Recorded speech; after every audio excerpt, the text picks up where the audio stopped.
Happy birthday to you. Happy birthday to you. Happy birthday from Arni's. Happy birthday to you. Okay. This is Alan Karpick with a 42 years old young A.T. Simpson, and a privilege to have what a Boilermaker standout on the Arni's birthday Zoom, number 80 in your hearts, 42 today. But, you talk about, I'm going to ask you about birthday traditions in a minute, but you talk about making big plays at the right time. And you did. We talked offline while we were lining up this interview about your touchdown catch against Wisconsin, that great, really a pivotal game to get to Purdue to the Rose Bowl. And you had a big catch on a pass from Drew Brees. But talk about that and just the big time guys make big plays, and you had the opportunity to do that back in 2000. Yeah, that was pretty fun. I remember Coach Tiller and Coach Chaney and Drew, and we were in the offensive staff room, and we must have practiced that play for about 20 times. I mean, we knew we would hit a home run on it just from some of the tendencies that they had showed us in film from that week. And typical Drew Brees, second level throw, he made it, and I was just fortunate enough to catch it. So I was just happy that Coach called it, and they trusted me to make a play when we needed a play. It was a post? Yeah, it was a skinny post. So. Yeah.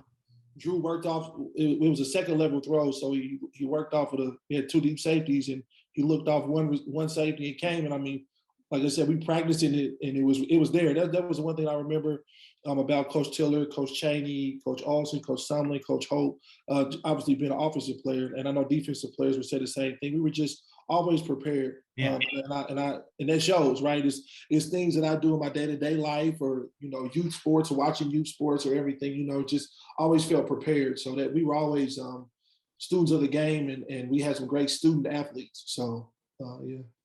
All right. Well, that pride of Cathedral High School and coming to West Lafayette. I want to ask about birthdays in your family growing up or now. Do you have a big dinner plan tonight? Is there something you do? It's usually at the end of school year, obviously a May 26th birthday, I would think. You're growing up, but tell me how you used to celebrate, or how you do celebrate. Well, my parents, they enjoyed the race, so it was kind of, my birthday got rolled into the race that weekend. The Indy 500 is a big deal here in Indianapolis, and we used to take a part of the race. We used to go when I was younger.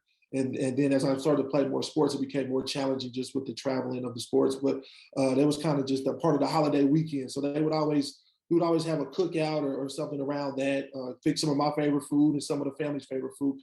It was my father, mother, sister, smaller family on that end, but my mom was one of 12 and my dad was one of 8. So always big family around. So it was pretty good. And I would be playing probably baseball, and we'd have a good baseball game, or and then go have a birthday meal. So it was always fun to be celebrated with family and feel the love. All right, throwing something on the grill, or what is your ideal meal growing up? Are you a steak guy, ribs guy? What if you had to pick? If I had to pick, man, it's so cliche, but man, I love fried chicken. Yeah, there you go. That's my deal, man. So as I've gotten older, I've tried to minimize as much as I eat it, but I'm a soul food guy in my heart. Fried chicken, cabbage, greens, macaroni and cheese, cornbread. That's the deal. So my face is a little more fuller now from eating it and not running as much. So now I smoke meat and things of that nature. But that was it. I come from a family full of cooks, man. I tell people, like, our family, we're competitive about everything, and cooking is one of the things we're competitive about. So we had some good meals around the birthday. So does Popeyes or KFC do the trick, or is this got to be a home deal? No, it doesn't have to be. I am more of a KFC guy, and I tell this funny story when I take my family back, or if anybody goes back with me to Purdue. They don't have them anymore, but I love the KFC buffet. After our games, my mom would cook meals. Or if they were in a rush to go back, we would go to the KFC buffet right out there in West Lafayette. So that was our deal, man. We enjoyed that. All right. Well, everybody has a story of how they get to Purdue, and you were very highly recruited, and out of Indianapolis, had offers from a lot of places. What tipped you to Purdue? And what got, I mean, obviously Indianapolis close to home, Yep. but what were the big factors for you when you made that decision to come to Joe Tiller in West Lafayette? You know, I was getting recruited pretty heavily. And one of the first places, one of the first offers I had got was for North Carolina. That was from where Coach Mac Brown went. And I was ready to commit. I was ready to commit to them.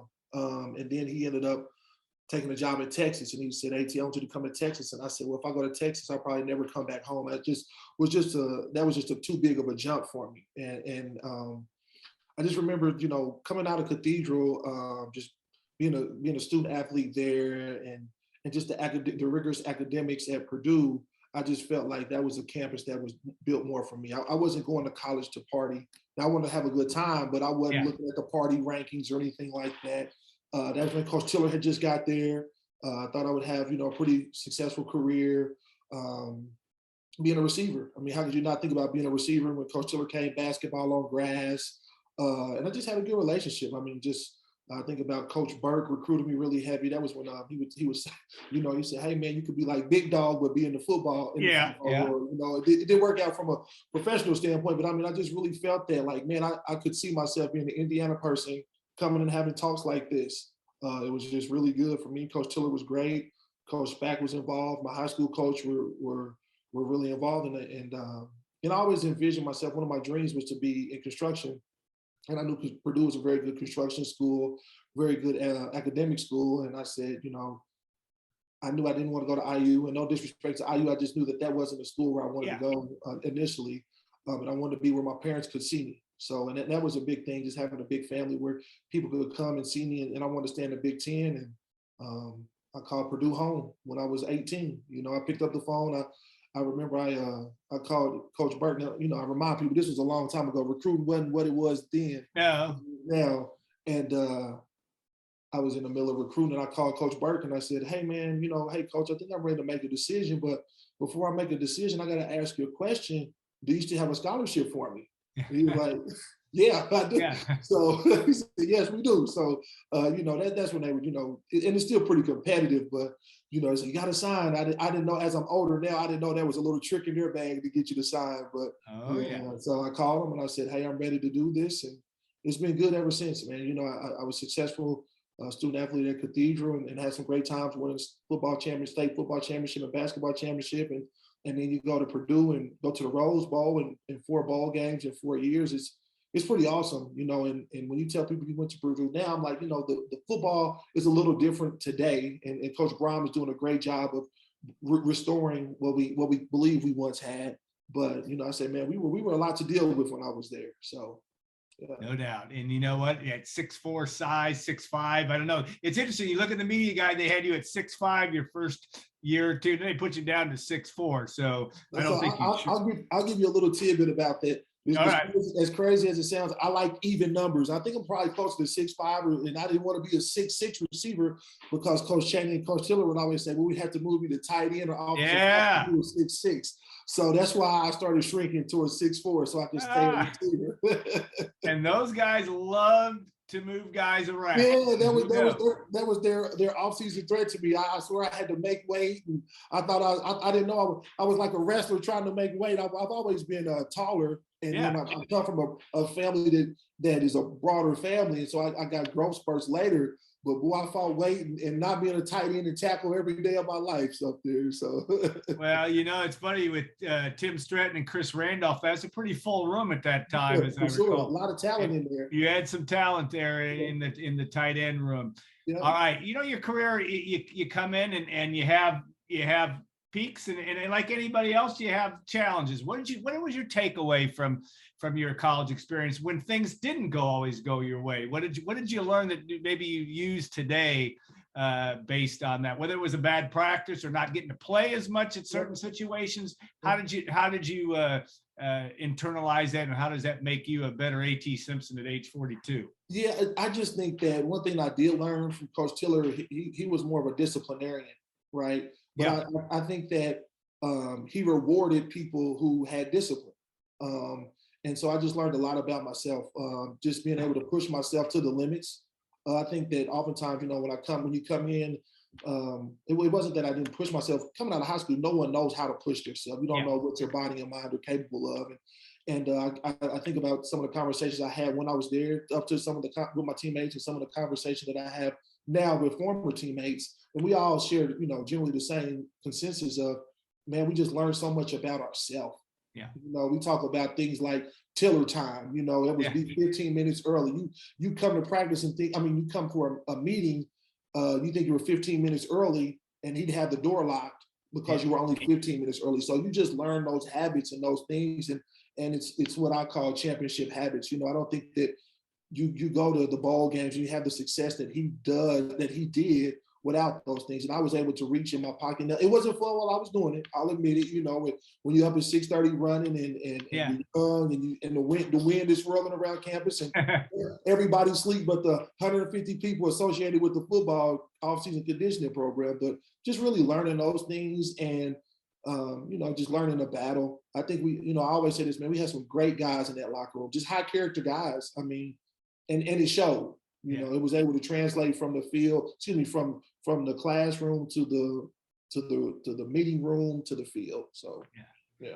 When you look at that and you're on the Mount Rushmore of Indianapolis area guys that, in terms of that played football and basketball at a high level. And a guy named David Bell was pretty good too. Yeah. Tell me about that. Your basketball experience, obviously at Cathedral was extremely good. So was David Bell's. What do you see in David? It's hard not to see really good things. He's in a good spot, I think, in Cleveland. Yeah. But what do you see from David? So first of all, congratulations to David and his family. I know David through some other people, just obviously being Indianapolis guys. I think one of the things that David and I both have in common is we both come from very strong families. Parents and families wrap around us and loved us. And so therefore we were able to focus on being students and being athletes and just having people to talk to. And one of the things that I share with people about David, because obviously I would get those comparisons where they say, oh man, I remember when you were like this and he's getting recruited to go here. And I says, man, I remember just David just being an unbelievable competitor, right? I mean, I remember him, we were similar. If you're good in football, it's very challenging to be good in basketball, whether it be having a jump shot, but David knew how to will his team to win.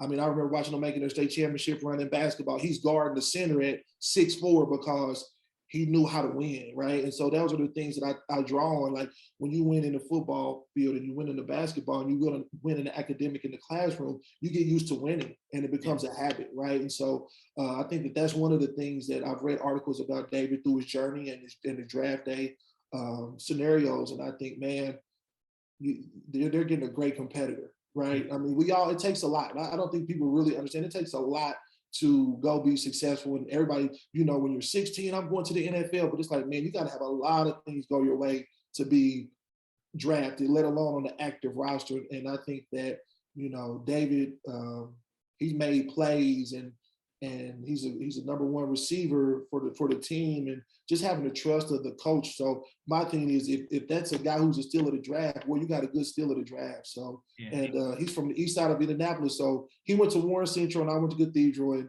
he'll probably say when I played Warren, we used to beat Warren, and he'll probably say when he played Cathedral, they beat Cathedral. But nonetheless, guys like that, we're proud of the east side. So, congratulations to David. And always happy to talk about him because I know what kind of high character, high quality guy he is. So no question that he is.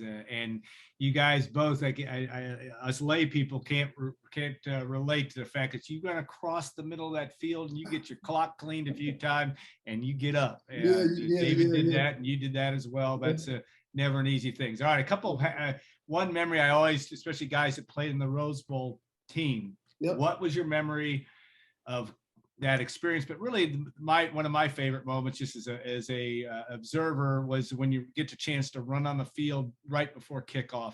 What were your favorite moments of Pasadena? And the game didn't go exactly as planned, but that experience is still a all-timer in terms of a lifetime experience. Oh man, Alan, I wish I knew now what I knew then, obviously, right? And man, it just brings just great times. You know, Yeah. it's something that you can always talk about. One funny story is we were out at the hotel and we had great accommodations and everything. You see, I mean, it's LA. You know, we're from Indiana, so I think we saw like Jamie Foxx and Nia Long, and I mean, we saw some pretty nice A-list celebrities, right? Yeah. So I think as a team, we were going to dinner like at Lowry's or something, or something where we were running in. We weren't as secluded. We were running into people that frequent the town. Yeah. And somebody says, "Well, who are you guys? What are you doing here?" And we're like, "Oh, you know, we're about to play for us. Well, oh, we're here for the Rose Bowl, you know." And they were like, "Oh, okay. Are you in the parade?" Yeah. So, and we were coming from playing in the Alamo Bowl, where we were the biggest show in town, the Outback Bowl, biggest show in town. So we were like all puffed up, and it was kind of like, "You're here for what?" And it's just like, wow, this Cali was just, and that they proved it was just so big. But oh man, just I remember one of the fun things for us was the day before the game, we walked out onto the field, and the field had just been painted, and it was around sunset time, and we didn't have cell phones where you could take pictures and everything. Yeah. So it's just a distant memory, but it was just like, wow, you know, that was pretty cool. That light in the first half of that football game was the most beautiful sights in all of football. I mean, it does not get better. Yeah. It didn't. Yeah. That's why I said I would love to go. One thing I realized, I found out as my career ended, I didn't realize how much fun going to games was. Yeah. You know, and I tell people, when I graduated in December. What was it, 2002? I graduated in December. So I finished in 3.5 years. And I remember being in the locker room and I'm like, "Hey man, I'll see you. You know, we'll get together when bowl games. We're gonna always go to bowl games." And it's just the things that we took for granted. It took us a while to go to bowl games. And unfortunately, I wasn't able to go to the most recent bowl game, but just like, you just realize like, man, that was a special time at Purdue. It just really was, man, you know, so just happy to be a part of that. I can't speak, just so excited. It was an exciting time then. And it still is to talk about it now, if you can't tell. So yeah, no, I think that's great. All right, when you on a birthday is always a time for reflection, maybe counting one's blessings as well. And you're blessed with a wife, Erin, and a lovely daughter, Avery. Tell us a little bit about the family and how the Simpson household runs on a daily basis. You guys look like you have a great family life. Yeah, so I am an older parent. Yeah. I started a little later. So my daughter's 5 and she'll be in kindergarten this year. Yeah. And I'm married to Erin, happily married to Erin. And we dated in high school, some in college, and then ended up getting married after college. And so she allowed me to beat my head up against the wall a little bit. Yeah. So we live in on the north side of Indianapolis. I have a construction company, a general contractor construction company, where we do concrete excavation, underground utilities. And so we partner with the larger GCs to self-perform some of the work. And one of the things that I always told Coach Tiller when he recruited me, because my parents were sticklers about education, was Coach Tiller, I'm gonna graduate, right? Yeah. And he would come around and talk to all the kids, and every time he would talk to me, I'd say, "Coach, I'm gonna be a good statistic for you. I'm gonna graduate and I'm gonna come back and make a difference." Yeah. And so being able to be in construction and work on some projects at Purdue has been great. I've been able to get in contact with some of the distinguished alumni within the construction field and just work on those particular relationships, albeit I'm first generation and I know I have hiccups and things, but just using the Purdue community to be supported, right? And not for me, my dream was to come back and hire student athletes and students, obviously, but student athletes to work for me. You know, I saw people like, you know, Mr. Bob Bowen. I know guys would go at Bowen in the summer. So that was kind of the path that I could see to make an impact. So God has been good to me. I'm fairly healthy. My mom is still alive. I lost my dad a couple years ago, but they were there with me through the journey, my younger sister. So I'm 42. I'm bigger than I was, you know. We all are. I'm gray, but life has been good to me, and I'm just happy to enjoy 42. Man, it sounds odd saying it, just from the standpoint, like, man, 42. That was old when I was. Yeah, that's not old. You know, so. That isn't old. That is not old. You're young. All right, yeah. Boiler Business Exchange. You got quite a network of folks.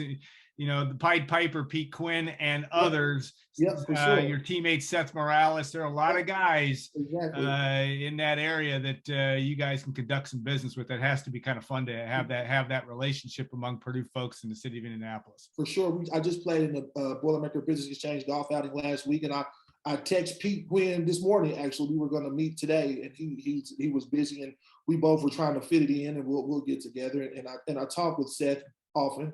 He's doing very well for himself. So I call him nicknames that get his attention when he's in room, but I don't embarrass him too bad. But so it's been good for sure. That is the beautiful thing about the network of guys. I mean, you think about, and there's a correlation, as I always say, about great teams. That 2000 team, you can't find better people. I mean, whether from yourself to Matt Light, to Brandon Gorin, to Montrell Lowe, these are all successful folks, and that has to be pretty satisfying. Even on that 42nd birthday, you can look back and say, boy, we were a pretty successful group, both on and off the field.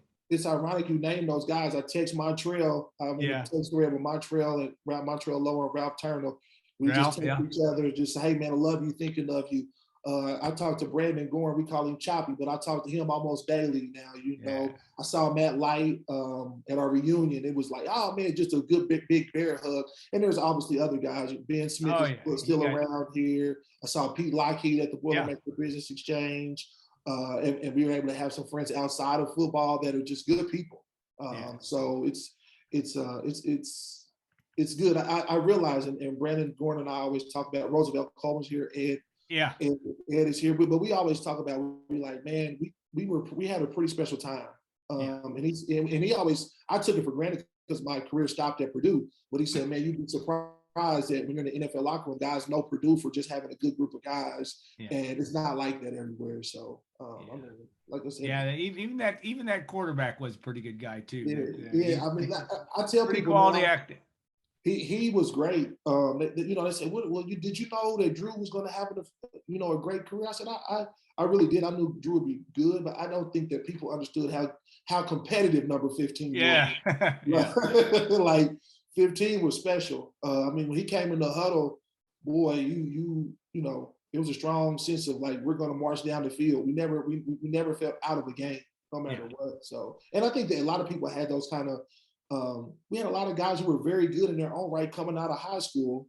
And then you compile a locker room of guys like that. So Last question, because now I'm going to pull out another memory. That Wisconsin game that you had that big touchdown ended on a block kick by good friend Craig Terrell and Ashanti Woodyard picking up.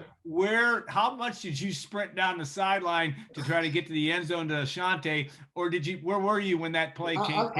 We were sitting there, and when you're in Camp Randall, it's an ebb and flow. So I think it was like a 4 p.m. or 6 p.m. start. So we started up during the day, a longer day, and we're like, man, we were just in the battle of the Big Ten hunt, right? And I think Wisconsin had, last time we played up there, they handed us our hat pretty well. And it's people, Wisconsin and Camp Randall, and we were sitting there, had the ebbs and flows of the game, and then you say about every prayer, say, please let this work out in our favor, and then all of a sudden we heard the thud. I was with it, and so then you looking up at the jumbotron, running, trying to figure out where he is. Look up at the jumbotron. Then we drop the helmet, run and jump on the pile. So that started off sitting down, drinking some water, heard a sound, the thud, look up at the jumbotron. Oh my goodness! And then all their fans were quiet, and we were all hooting and hollering, and boom, go run on them. So. Those are moments you never, ever, ever will forget. No Purdue fan will as well. It's fun to read, and that sound. Everybody ask about that. Remembers that sound, except for Craig, because he was right there when it happened. But I think everybody else heard it. And for sure, it was a big deal from that standpoint. For sure. All right. Well, hey, we wish you and your family a great day. It's already been a good day for us because we got to talk to you, and we'll look forward to seeing you hopefully in West Lafayette doing some business up here, but also at Ross-Ade Stadium A lot of promise this year for the Boilermakers. This could be a very good year, but that big first game opener against Penn State will get your attention. That's for sure. But thank you, Alan. I truly appreciate it. Like I said, it just when I got the opportunity from you and the special, it put a smile on my face because, like I said, Purdue is a special place, and Golden Black is a special place, and happy that we're competitive and I can talk a little trash around town about our team winning. So, like I said, thank you to you and goldenblack.com. It's been great. I remember Golden Black interviewing me when I was 18, and you guys are stuck around to be with me at help me celebrate my 42nd birthday. So I truly appreciate it. Thank you for everything. That's the beauty of age, my friend. All right. Hey, have a great day. Thanks so much for your time. And thanks also to Arni's for the sponsorship as well. And we'll look forward to birthday number 43 for you, but one day at a time, my friend. Enjoy it all. That's right. Thank you. Take care. Boiler up.